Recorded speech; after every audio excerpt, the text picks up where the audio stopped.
Hello, welcome to our session of Practical Research 2.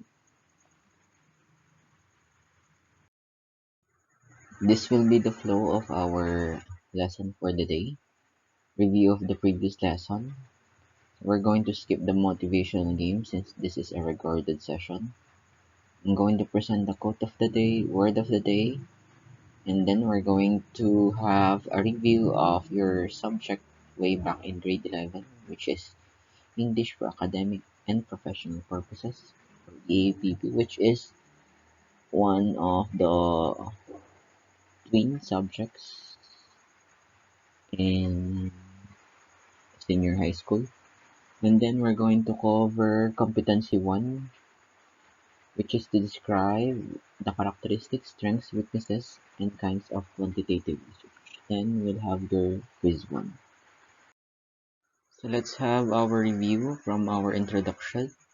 Again, ethics pertains to moral and values. And when we say ethics of research, these are the do's and don'ts in doing research.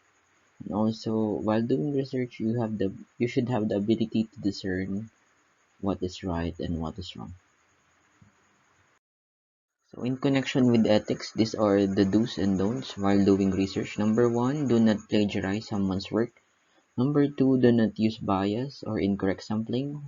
An example of bias is, for example, the topic of your research is about religion and you only selected in your sampling Christians, so that's a form of bias. Verse 3, we're going to tackle this later. Do not use wrong formats, especially in making hypotheses. Hypothesis pertaining to uneducated guess sa science yan. 4 is do not practice dishonesty. So when reporting your data, you should report what's been your findings. Do not manipulate your data. So yung mga this naman almost the opposite. Do not plagiarize someone's work. So the opposite would be use proper citations. There is actually two examples of citations. First one is bibliographical citation, pag nagkukompleto ka ng bibliography. And the other one is an in-text citation, pag ginagamit mo sa sentence, halimbawa yung name ng author. Halimbawa, according to Piquero 2022, you should practice proper citation. So yun yung example ng in-text citation. So number 2, use random sampling, use correct formats, we'll discuss later, and also practice honesty. So before discussing the different types of hypotheses, let's now go over with the differences between your PR1 and PR2. PR1 is mostly on the qualitative research, while PR2 is definitely under quantitative research.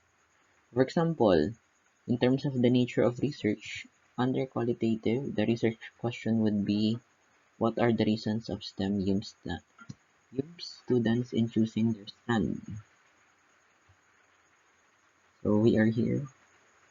So when you convert it under the quantitative research, it would be, instead of reasons which pertains to quality or words, you should use percentage. So pertaining to quantity. What percentage of senior high school students chose STEM, UMS, or other STEM? In terms of methodology, interviews under qualitative research, usually the kind of interview that you use is structured interview when you have already prepared the questions. While for the methodology of quantitative research, it's usually test questions or say survey questionnaire.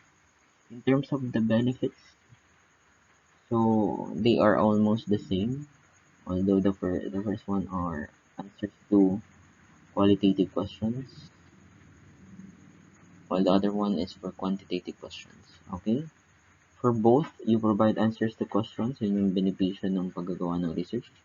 Then from it, you can make your conclusion, and at the same time, since you will be doing your review of literature, kailangan makahanap ka ng literature na susuporta sa iyong conclusion, that will support your conclusion.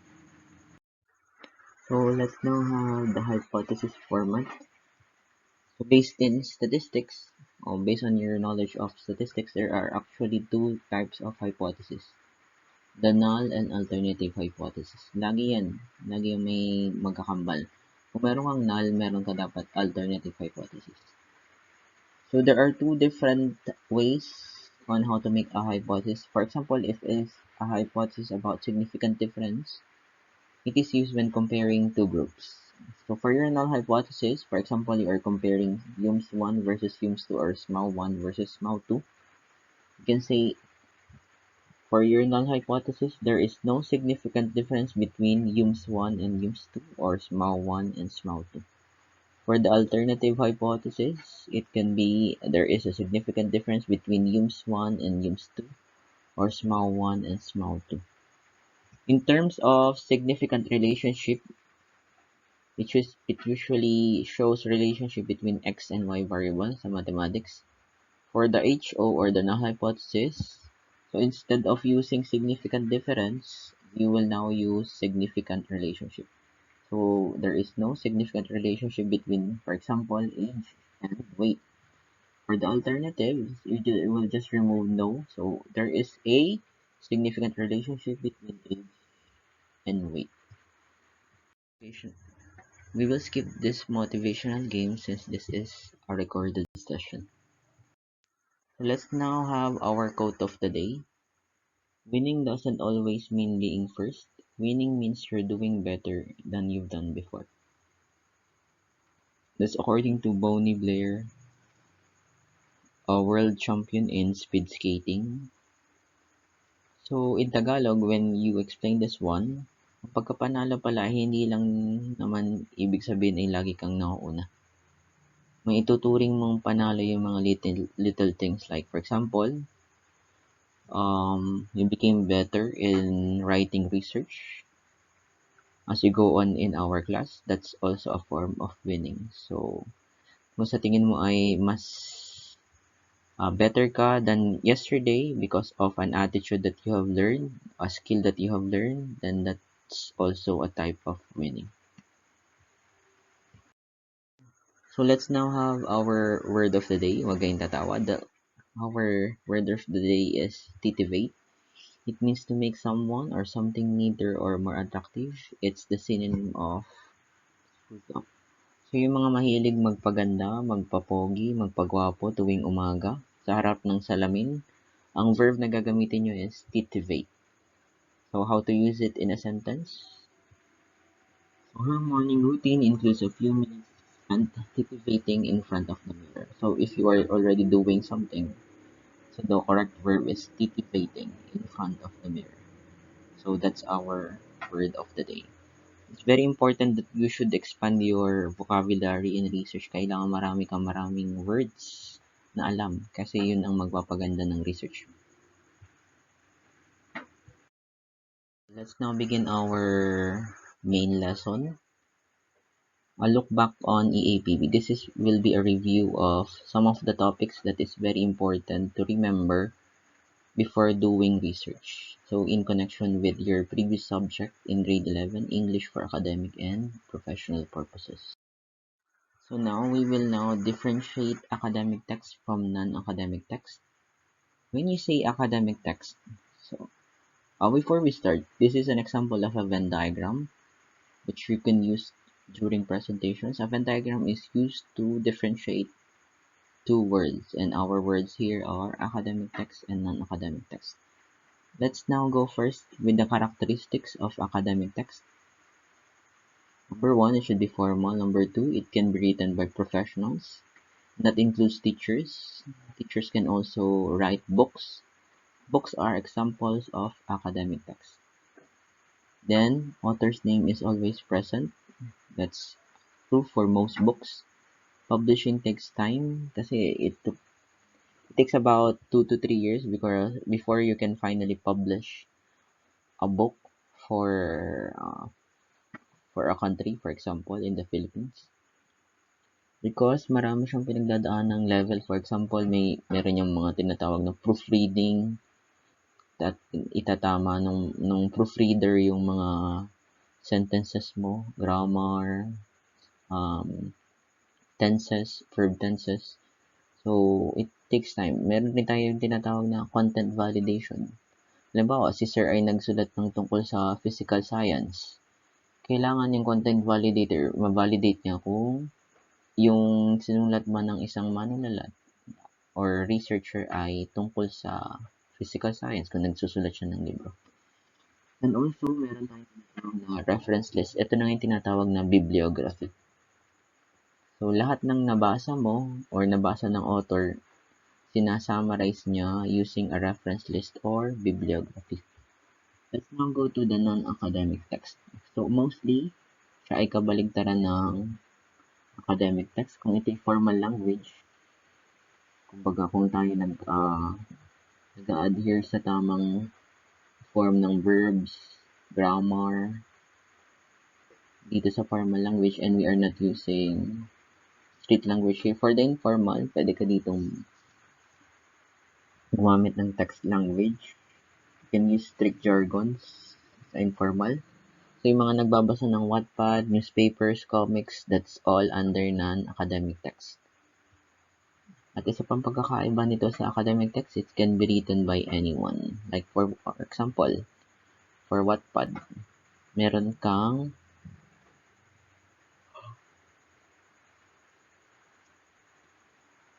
pwedeng gawin or pwede kang mag-post ng article nang hindi nalalaman na ikaw yun kasi gagamit ka ng ibang pangalan. So, author's name may or may not be present. So, publishing is quick. Like for newspapers, daily naman ang ating mga tabloids. At syempre, under non-academic text, wala na ka naman bibliography or no reference list. So, ano naman yung pagkakatulad nila? So, parehong gumamit ng research. Yung marites or chismis is also a form of research under qualitative. It aims for a wide audience. Bata, matanda, may ngipin o wala, lahat ay pwedeng magbasa ng libro, comics, or any other reading material. No plagiarism, under pa rin to rin, di ba kanina ng do's and don'ts while doing research. Don't copy someone's work. And lastly, ang academic text and non-academic text ay parehong useful for students.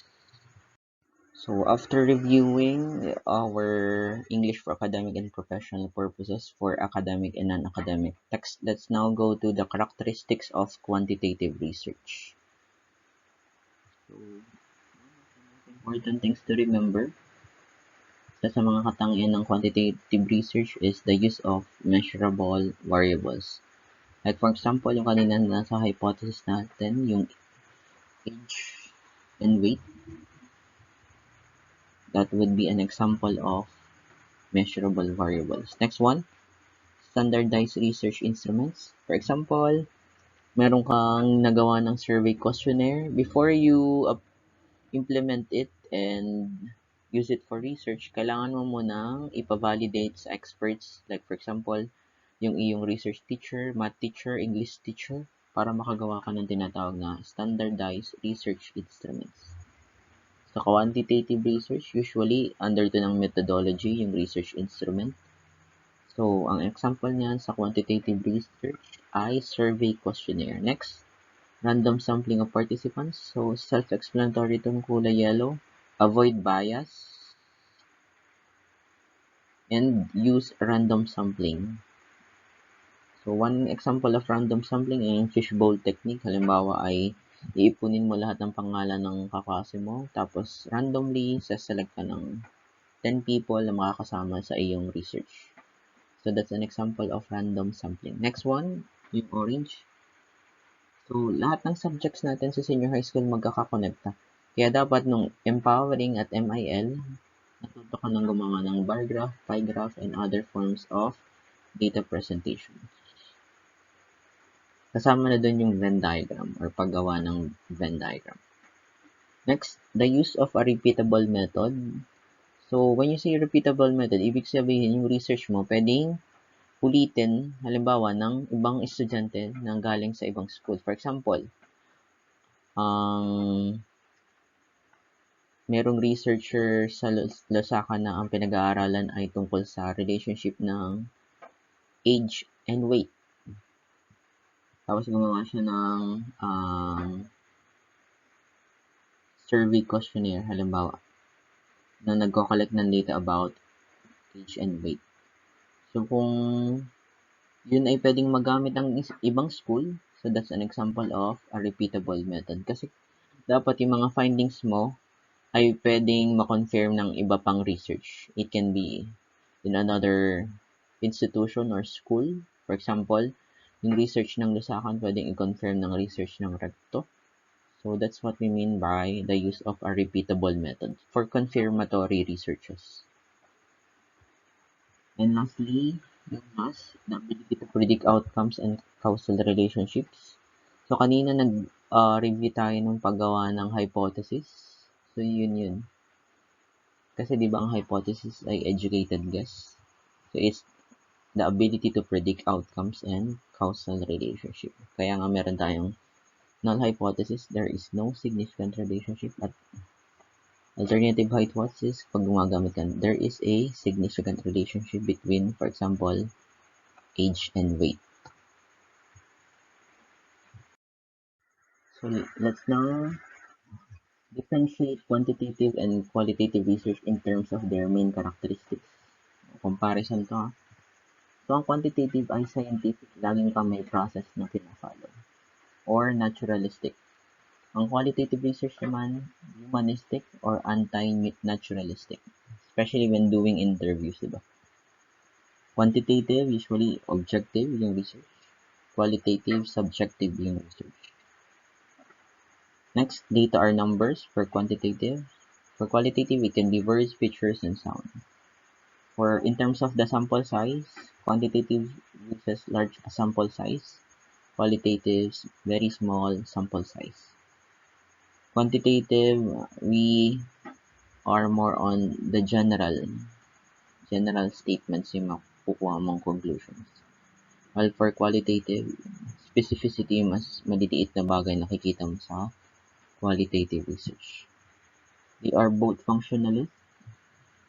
In terms of benefits kanina, di ba? Halos ang function nila is to answer questions or to solve problems.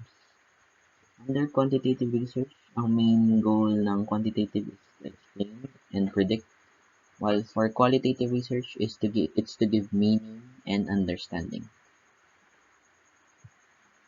For quantitative research, kaya nga siya ay quantity, incidence and frequency madalas nakukuha na data. While for qualitative research is mostly concepts, categories, or themes, mga tema. So, under quantitative research, deductive siya. So, from general to specific yung kanyang process. While for qualitative research is inductive.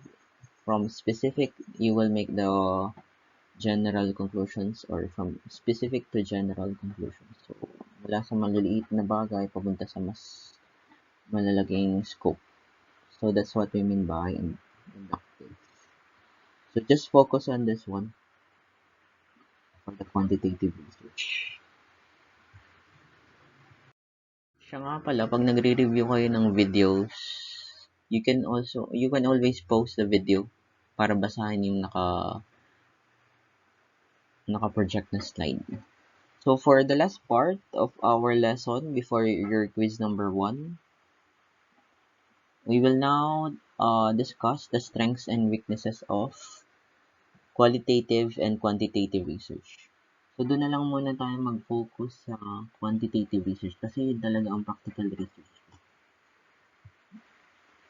The strengths of quantitative research. So yung lakas ng quantitative research. There is rapid data collection and analysis. So mabilis yung pag-collect ng data at pag-analyze ng data. And also, it can facilitate comparison, especially when comparing two different groups kung experimental yung data mo. How about the weaknesses? So, dito na tayo sa quantitative agad. So, some respondents may not be able to read or understand the questions. That's a weakness. kasi sobrang bilis ng data collection. Interpretation is not discussed. It is left to the respondent's discretion. Kasi nga, hindi naman tayo gumagamit ng interview sa quantitative research, so hindi talaga na-discuss yung interpretation ng data. Next, an important issue could be overlooked. It focuses only on preconceived issues and concepts. So, katulad ng nasabi kanina, ang quantitative research is more focused on issues and concepts, existing issues and concepts. So, yung mga panibagong problema, halimbawa, ay ma-overlook. Last, assumptions must be made about the appropriate group or groups to sample depending on the view of culture. That's according to Martin 1992. So, yung magiging conclusions mo, it's usually only related to the samples at yung sample i-relate mo dun sa population, di ba? Yung generalization mo ay, for example, ang population mo ay STEM students. Then your sample are also STEM students. So, yung generalization mo na makukuha sa quantitative research will only be applicable sa mga STEM students, for example. Okay. The following slide, yung susunod na slide, will be your quiz number 1. Yung magiging scope lang nito ay up until yung characteristics of quantitative research. Hindi ko pa sinama yung strengths and weaknesses ng quantitative research. So, hanggang dun muna tayo sa characteristics. So, okay, if you have no questions, we'll proceed immediately to your quiz number 1. You should prepare one lang twice for your answer sheets. Before you pass your answers, make sure that you have read the questions appropriately. So, naintindihan mabuti bago magsagot. So, yung kabuuang sagot ay ipapasa kay sir, pwedeng sa messenger, ipa-private message mo na lang ako. At dun sa mga nakapag-quiz na medyo bagsak, so, now is the time na bumawi kayo. Mag-review mabuti para makabawi sa quizzes. At para naman dun sa mga hindi na-cover or na-discuss last time or na-klase ng sir last time kasi nagkaroon ng election sa SSG, ito yung lecture para sa inyo. Okay, before you answer our quiz number 1 and practical research 2, don't forget to like and subscribe to my channel sa aking YouTube channel para makatulong tayo sa maliit na channel ng sir para sipagin ang sir na gumawa ng mga video lesson.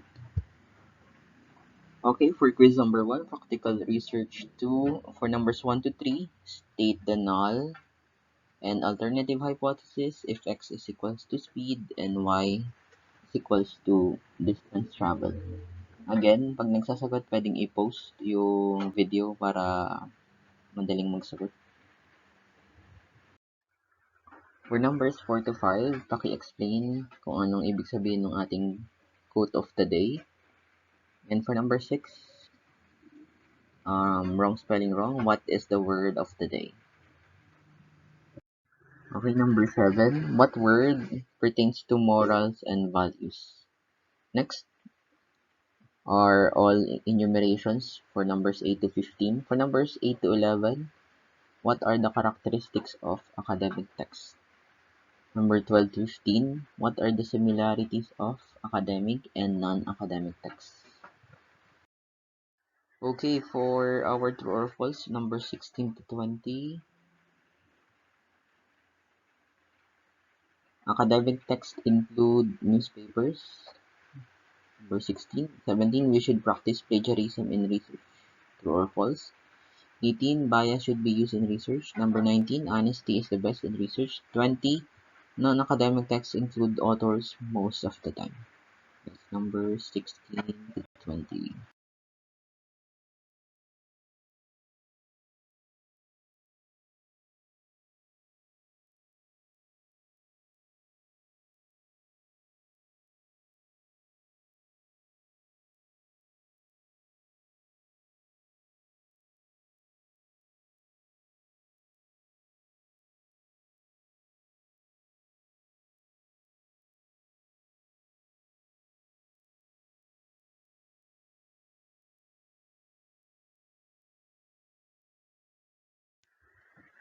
So I think that will be the end of our session for today in practical research 2.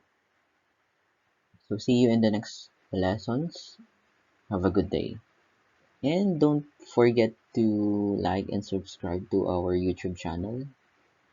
So, para makatulong kayo sa munting channel ng Sir. Thank you and again, have a good day.